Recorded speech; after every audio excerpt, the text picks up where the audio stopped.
La estática comparada del modelo de maximización de la utilidad. Tenemos la presentación del problema, la maximización de la utilidad en términos genéricos, con la restricción presupuestaria, el lagrangiano y las condiciones de primer orden.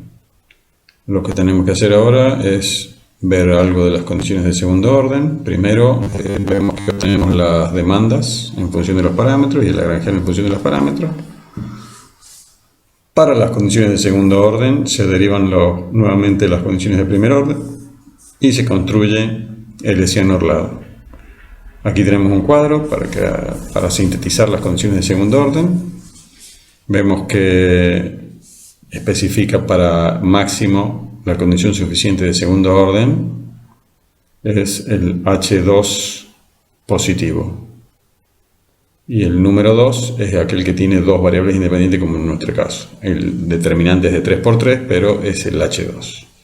De cada uno de estos, de este determinante para cada uno de los coeficientes de ese determinante se puede generar un determinante adjunto obtenido de eliminar la fila y la columna correspondiente a cada uno de ellos. Por ejemplo, para la utilidad marginal,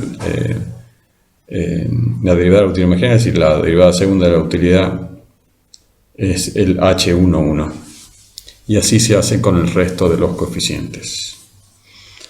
La estática comparada inicia con las condiciones de primer orden en el óptimo. Es decir, hemos suplantado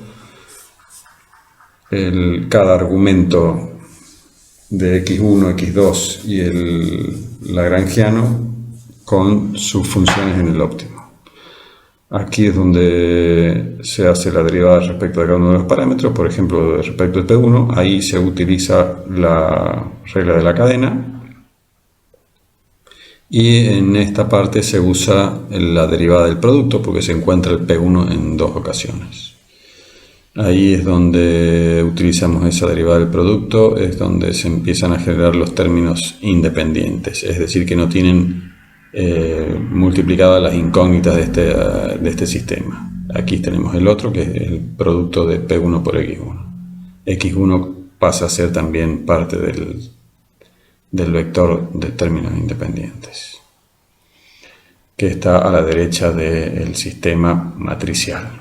Cuando se pone matricialmente tenemos el vector de incógnitas. Por ejemplo, el primero es la derivada de X1 respecto de P1.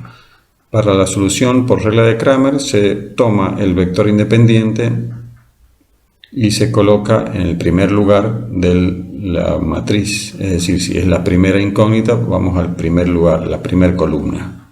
Y así construimos, con ese vector en la primera columna, construimos el vector, el numerador, digo, de la solución del diferencial de x1 respecto de p1. Ese determinante se soluciona multiplicando por los cofactores, es decir, el elemento, como en este caso el lagrangiano o x1, por el determinante que queda a eliminar fila columna.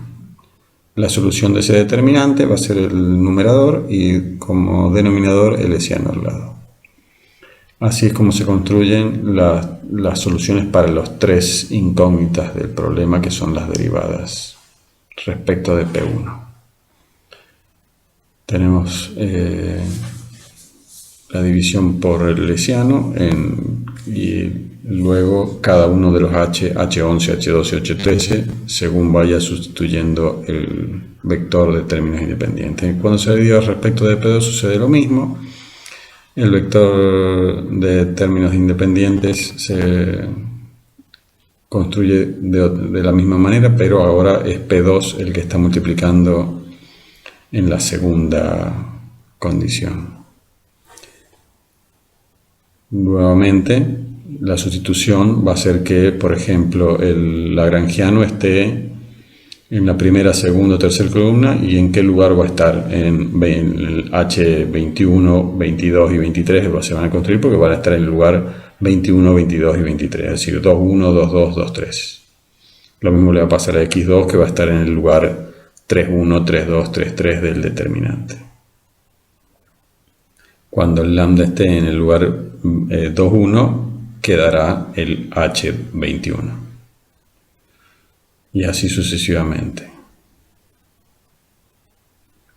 Cuando esté el lagrangiano en el lugar 2,2, se generará el H22. De la misma forma, cuando esté en la tercera columna, va a estar en el lugar 2,3. Y lo mismo ocurre con el X. Entonces estará en el lugar 3,1, 3,2, 3,3 y formarán el hessiano H31, H32, H33. Luego se deriva respecto a M. El término independiente va a quedar solamente con un 1, porque es la derivada allá que tenemos respecto de M. El resto son derivadas de cada una de las variables y tenemos la matriz de coeficiente. Por lo tanto, cuando tengamos la expresión matricial, vamos a tener las incógnitas, es decir, las derivadas de las variables respecto de M, y el vector independiente con el -1. De vuelta se aplica para la solución de cada uno la misma solución por Cramer. Será el 1 del vector independiente cuando se sustituya, que estará en el lugar 3,1, 3,2 y 3,3, así formando el numerador de la solución con el H31, 32 y 33. Entonces quedará solamente un término en la solución correspondiente. Entonces la estática comparada puede hacerse con todas estas soluciones que tenemos de las derivadas de las variables respecto de los precios y del ingreso.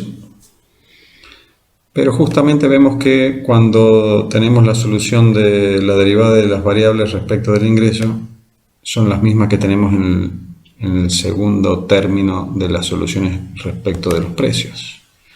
Cuando sustituimos nos queda lo que se llama la ecuación de Slutsky, que se supone que sintetizan toda la estática comparada. Ese análisis lo haremos posteriormente, pero lo central de la estática comparada puede hacerse ahí.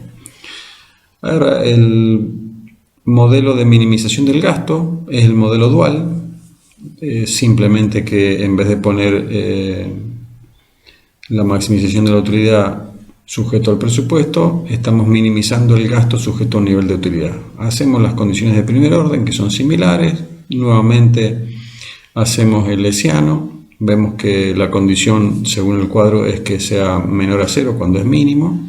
Obtenemos las funciones de demanda, pero ya van a ser las de demanda con la utilidad constante, no con el ingreso. Esas demandas las vamos a llamar demandas hicksianas o compensadas. Eso ya lo aclararemos después. Es un nivel de utilidad dado y la restricción de presupuesto que se dirige hacia el origen, tratando de minimizar el gasto.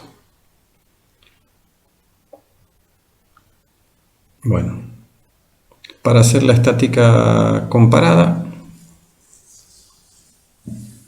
del modelo de minimización del gasto,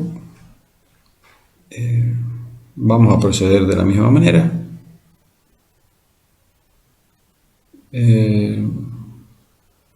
Vamos a mostrar que las demandas hicksianas, que son las que se generan de este modelo, básicamente tienen el efecto sustitución, comparado esto con las demandas marshallianas, que son las que hemos obtenido anteriormente.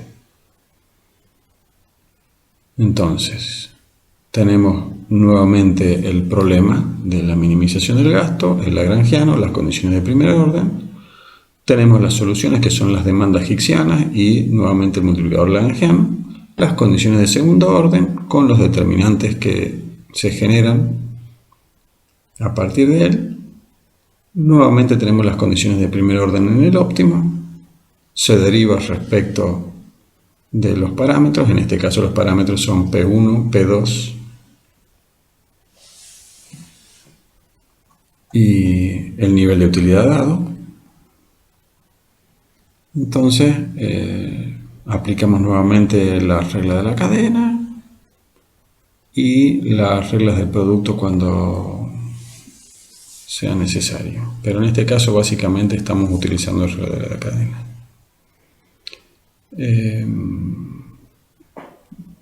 Se hace lo mismo que se hace siempre, es decir, pasamos de esta derivada respecto de P1. Aquí hay que corregir, bueno, para las utilidades marginales. Se hace nuevamente la expresión matricial. Tenemos el término independiente a la derecha, las incógnitas multiplicadas por la matriz de coeficientes. Y lo hacemos también para X2, para P2, digo. Y nuevamente para el nivel de utilidad constante. Se obtienen todas las derivadas de la estática comparada y esa es la solución final.